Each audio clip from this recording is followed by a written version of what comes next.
Once united against a common foe, Afghanistan and the United States now face deep uncertainty and strained relations. Their partnership began during the Cold War, grew through shared opposition to the Soviets, and was reborn after September 11th. Today, after decades of cooperation and conflict, the future of their relationship remains uncertain, shaped by history's twists and the enduring challenge of peace. The U.S.-Afghanistan relationship has shifted through distinct acts: covert support against the Soviets, disengagement and civil war, the rise of the Taliban, and direct U.S. intervention after 9/11. After 2 decades, the U.S. withdrawal in 2021 led to the Taliban's return, leaving Afghanistan's future uncertain and the alliance's legacy unresolved. Before the late 1970s, Afghanistan balanced relations with both the U.S. and Soviet Union, accepting aid from both sides. But in 1973, a coup ended the monarchy, and soon after, a communist party took power, aligning with the Soviets. Their radical reforms sparked fierce resistance, leading to nationwide rebellion. The Soviets intervened, but the conflict only intensified, turning Afghanistan into a Cold War battlefield. On Christmas Eve 1979, the Soviet Union invaded Afghanistan, sending thousands of troops and tanks into Kabul under the pretext of supporting the government. Their first act was to storm the presidential palace and install a more compliant leader. The world reacted with outrage. The United Nations, Islamic world, and Western powers condemned the invasion. But Afghanistan's rugged terrain became a nightmare for Soviet forces as the Mujahideen waged relentless guerrilla warfare. What Moscow expected to be a quick victory turned into a long, costly war, exposing the limits of Soviet power. When the Soviets invaded Afghanistan, the U.S. saw a chance to hurt its Cold War rival without sending troops. Operation Cyclone was born, funneling money and weapons to the Afghan Mujahideen through Pakistan's ISI. The game changer came in 1986, Stinger missiles, which helped the Mujahideen shoot down Soviet helicopters and shift the war's momentum.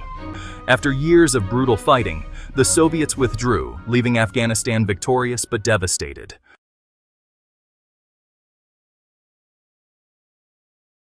With the last Soviet soldier gone in 1989, the U.S. declared victory. The Cold War objective was met, and Afghanistan faded from Washington's priorities. Funding and support for Afghan groups vanished almost overnight. The U.S. left behind a fractured nation, its infrastructure ruined and society awash in weapons. The power vacuum led to infighting among former allies. The U.S. had achieved its goal, but abandoned Afghanistan to chaos.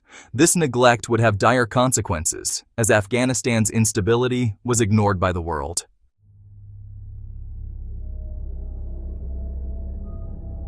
In 1992, the Soviet-backed government collapsed. Mujahideen factions, once united, turned on each other in a brutal civil war. Kabul became a battleground, with warlords shelling neighborhoods and civilians caught in the crossfire. Lawlessness reigned. Warlords ruled through fear, and human rights abuses were rampant. The U.S. and international community stood by, uninterested in mediating or rebuilding. Afghanistan became a failed state, abandoned by those who once armed it. In this chaos, extremism found fertile ground, setting the stage for a new force to emerge.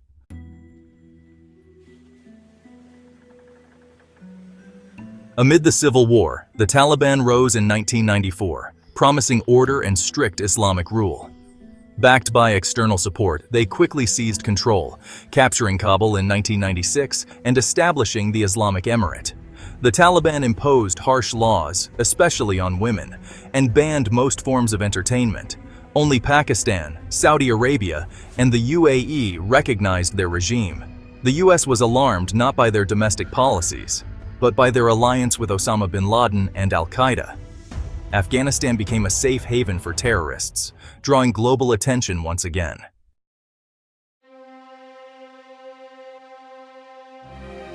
On September 11, 2001, Al-Qaeda struck the U.S., killing nearly 3,000 people. The Taliban's protection of bin Laden made Afghanistan the focus of U.S. foreign policy. President Bush demanded the Taliban hand over Al-Qaeda leaders. They refused. The U.S. launched the War on Terror, assembling a global coalition to destroy al-Qaeda and remove the Taliban. This marked a new, direct U.S. involvement in Afghanistan. The principle was clear: nations harboring terrorists would be treated as hostile. Afghanistan was now the first test of this new doctrine.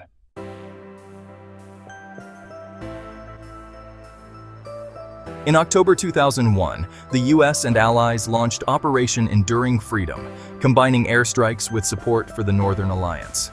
The Taliban quickly lost control. Kabul fell by mid-November. The regime collapsed, and al-Qaeda's sanctuary was destroyed. Focus shifted to rebuilding. In December, Afghan factions met in Bonn, Germany, to plan a new government. The Bonn Agreement established an interim authority led by Hamid Karzai and set a path for elections. The West pledged long-term support for Afghanistan's reconstruction. A new era began, one of hope, but also immense challenges. After the Taliban's collapse, the U.S. and its allies launched an ambitious nation-building project in Afghanistan, rebuilding schools, hospitals, and roads, and aiming to create a stable democracy. A new constitution was ratified, and millions voted in the country's first democratic elections. Building Afghan security forces was a monumental task, even as conflict persisted.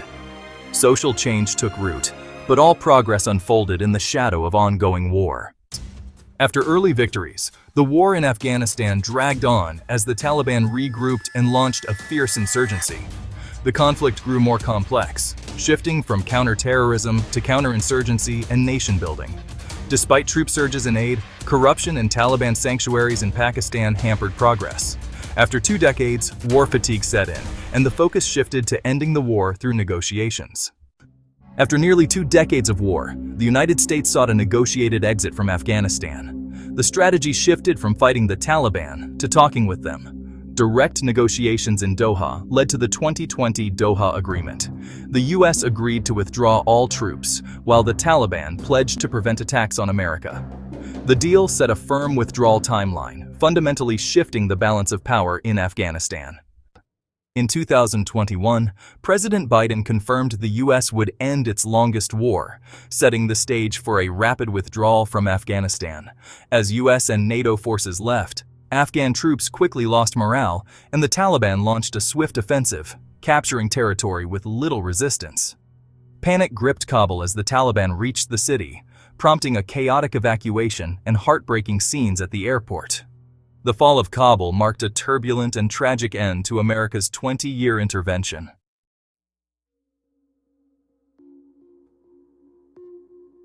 With the Taliban back in power and the last United States soldier gone, the relationship between the United States and Afghanistan entered a new and deeply uncertain phase.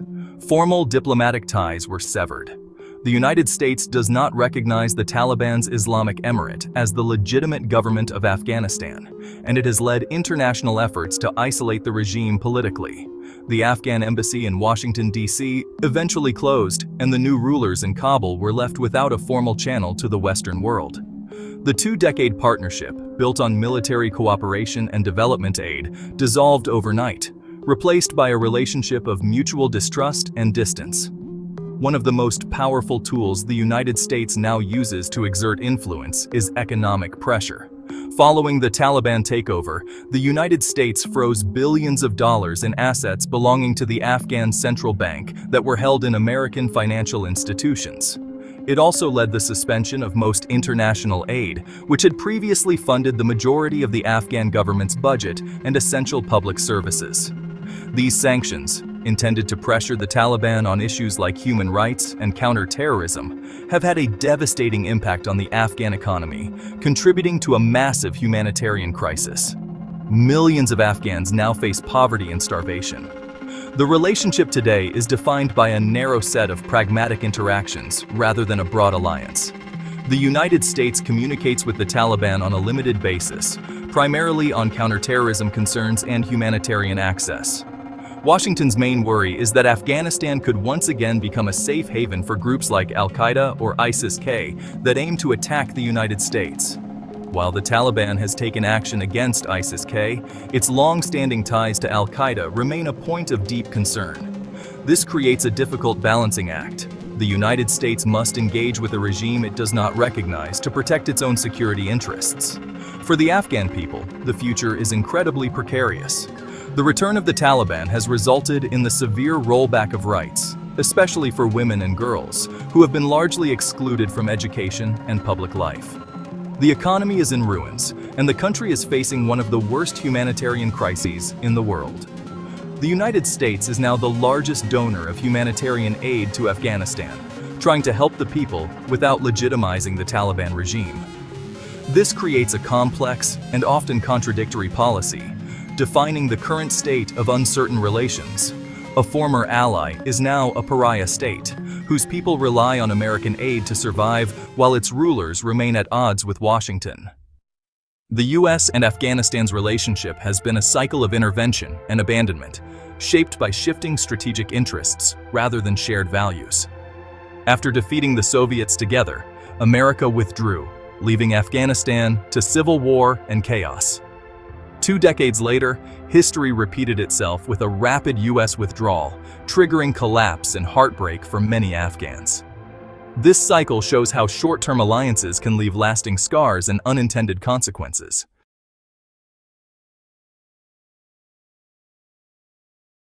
The arc of the United States-Afghan relationship compels us to consider broader questions about the responsibilities of global superpowers.